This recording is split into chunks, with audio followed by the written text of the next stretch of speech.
Bakit nang kikitain sa abroad ang cardiologist na si Dr. Willie Ong? Nangihikayat pa siya ng ibang doktor na manatili dito sa Pilipinas. Kilalanin ang astig na doktor. 13 taon ng doktor si Willie Ong. Kahit minsan hindi niya naisipang mag-abroad. Hindi lamang siya basta doktor. Isa siyang espesyalista sa puso. Kaya, kung tutuusin, madali para kay Doc Willie ang mag-abroad. Kasi napakalaki ng problema ng health profession, mababang sweldo ng doktor, maliit ang budget ng bansa.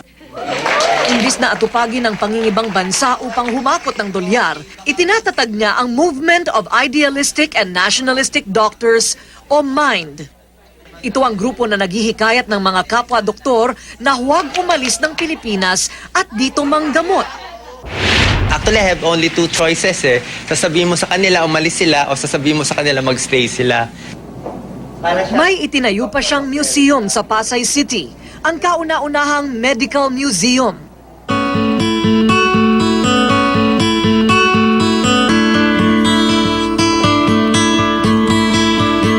Hangad ng museo na maturuan ang mga doktor na magbalik tanaw sa kanilang nakaraan at bigyan sila ng inspirasyon. Walang bayad ang pagpasok sa medical museum.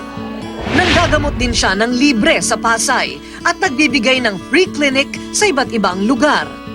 Hindi man siya nagkamal ng kayamanan, umani naman siya ng paghanga at mga parangal tulad ng 2006 Jose Rizal Award for Excellence in Medicine, 2005 Presidential Award mula sa Philippine College of Physicians at 2004 Distinguished Fellow Award.